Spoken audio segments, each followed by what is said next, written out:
If there's anything I hate just as much as radishes, it's My Hero Academia. My Hero Academia is a mediocre show. So mediocre that I only bothered to watch one season. Everyone will tell me that I cannot fairly hate the show if I only watched one season, which is why Blazer and Darkrai Girl are here, since they have watched the full show and read some of the manga. I myself happen to read some of the manga. Hope that it'd be easier than watching the actual anime since it bored me so much, and to give credit where credit is due, I was less bored, but they didn't exactly make the series writing or plot any better. Anyways, cue intro.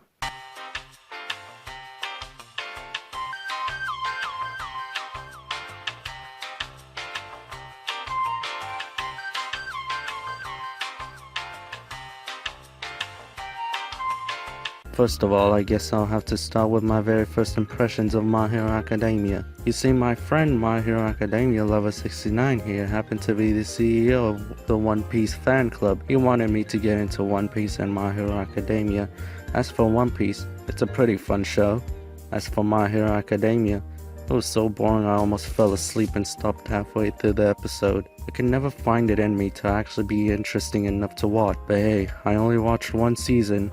What do I know? How about you two give off problems with the show? My Hero Macromedia is a show starring our quirky protagonist Deku, as he gets into tons of wild and crazy adventures and antics, like when he fought that one guy that one time. That was pretty funny, not gonna lie. My Hero has several issues with its characters and stories. Most of them are pretty one-note and just boil down to, oh boy, I'm an angry man and I yell at that nerd Deku and call him stupid. Zoe mama. A lot of the characters also have very similar one-note traits. Hardly any of the main characters get any time to shine at all and are usually just cast aside with one-note traits like happy, sad, quirky. Back to the story, a world with heroes could honestly be pretty cool, not anything unique or special, but pretty cool. But it just decides to go with this coming-of-age story with these young next-generation heroes, and most of the arcs are focused on like exams or studies or all this boring stuff. Despite my gripes with the series, I'm confident in saying that the overhaul arc was pretty solid. It doesn't waste time on quirky interactions that go nowhere, it isn't a boring exam arc, and uses quirks in cool and interesting ways. Plus, we get some development for Kirishima and even a slight backstory for an alien girl. Deku himself doesn't grow or change at all throughout the series, and he's just plain boring.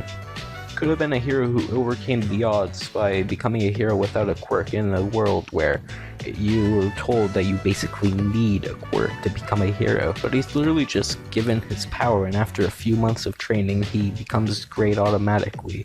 But Mr. Darkrai is already talking about him, so I'm gonna mention how dull Bakugo is. His entire personality is just, oh my god, I'm so much better than everyone, die, die, die, and he doesn't really do anything beyond that. The only growth he gets is when he realizes what he was saying was wrong later on. This could have been good if he didn't go right back to doing it like in the next arc. The reason I hate the exam arc so much is that there isn't really any stakes. I can't get invested into these characters and their struggles when I know it's just for some licensing exam that will have no real consequences if they lose. So I think I've made my point clear on why I dislike this show. I could have explained some points further, but I just wanted to lay down the things I dislike about it.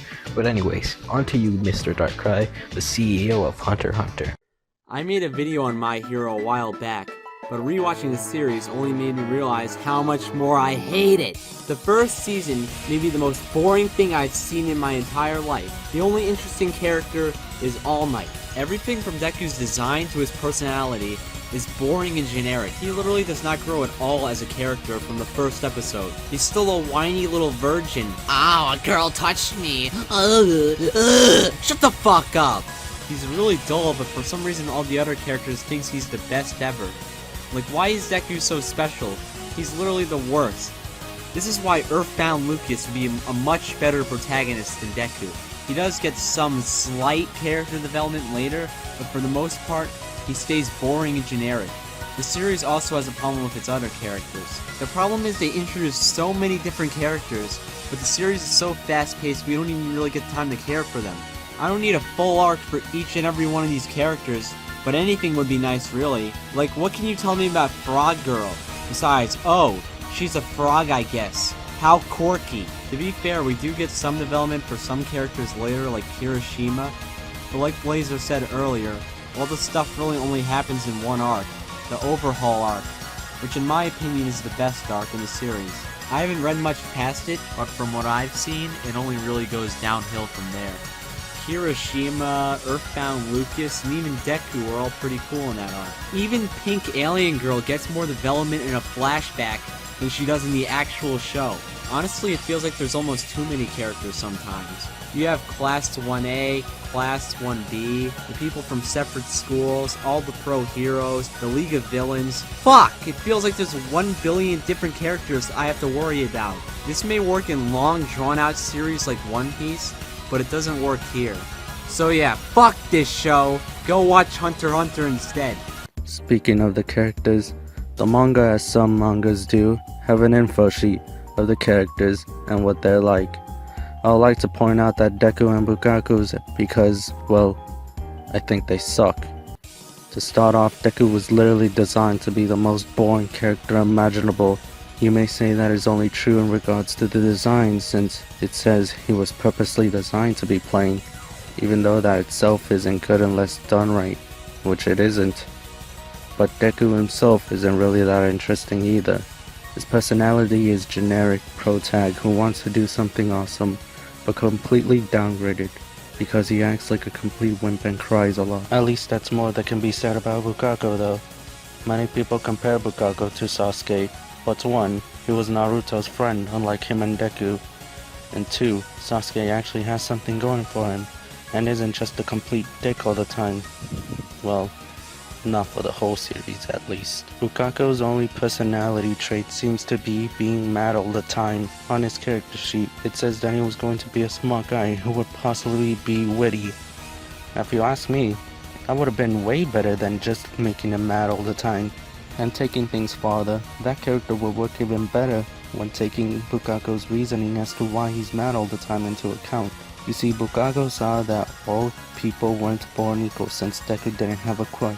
But him being smart and witty would actually make sense because he has a reason to act cocky, and he has a reason to think he's better than everyone else. Instead, we got a poorly written plain protag and a one-dimensional rival who's only there to be butt into the protag. Hey, you wanna know 2 rivals? One that is purposely plain and another who's mad but also witty and cocky that are done right? Well, there's Mob and Taruki from Mob Psycho 100. The entire point of Mob's character is being plain and dull, to show that he keeps his emotions welled up inside to prevent going crazy with his psychic powers, and hurting those he cares about.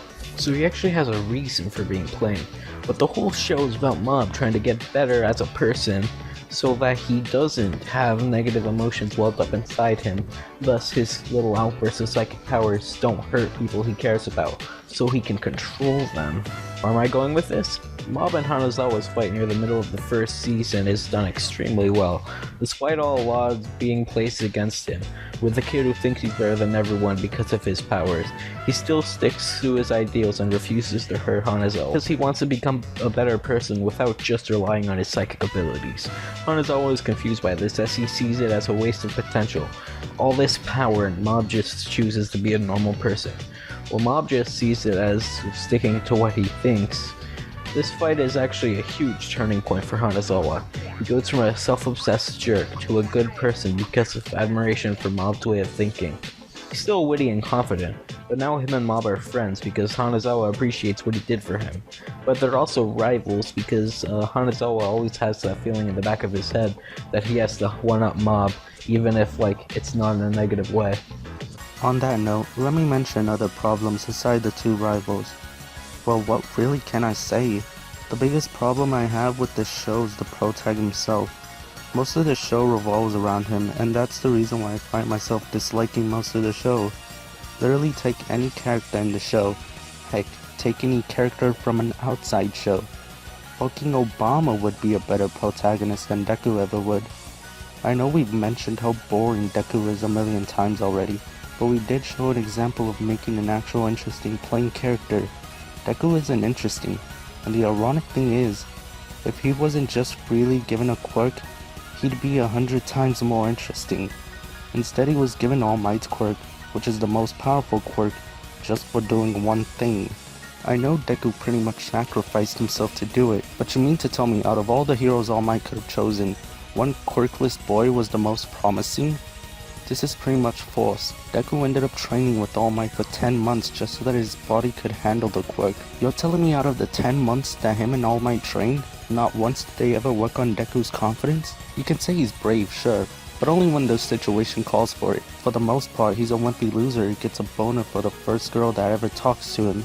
Back to my original point though, Deku getting the most powerful quirk on the first episode honestly isn't a good way to write the show. If Deku did need to be given a quirk, which I do think he at least should get, and that quirk had to be All Might, which is the most powerful, this is how I would have done it. 1. Deku, despite not having a quirk, works hard to learn how to act as a hero. 2. Deku physically trains himself in order to better himself since he doesn't have a quirk. 3. Over the course of the show, Deku does impressive things despite not having a quirk to prove that he can be a hero despite not having a quirk. 4. Instead of Deku just getting the most powerful quirk right off the bat just for doing one heroic thing, he gets it at the end of the series after he's shown and proved that he indeed does deserve a quirk. In conclusion, I hate My Hero Academia. I think it's a boring and mediocre show. The protagonist is awful, and honestly the worst protagonist in any media I have ever seen. The writing is very bare bones and doesn't do anything that would actually be interesting. Instead, it plays it safe by giving Deku a quirk the very first episode, with the excuse of he can't control it, which isn't even done right itself. For example, when Deku destroys one robot that was 0 points, but should have been worth at least 100, considering that he could easily destroy a city on its own. But we gotta force in how brave Deku can act, and yada yada yada. Overall, unless you're into the generic shonen tropes that every other action anime has, this show is stinky and definitely not recommended. From the characters to the writing, this show doesn't do much interesting stuff and feels like an amalgamation of every other shonen series, without much of the cool ideas or characters to back it up. I just find it to be boring and not worth the time unless you really think Deku's a pure being that we must protect. Anyway, sub to me. I don't have any videos up yet, but I will eventually, I swear. Anyways, subscribe to Darkrai and Blazer. In conclusion, top 10 My Hero Academia moments. Thanks for watching.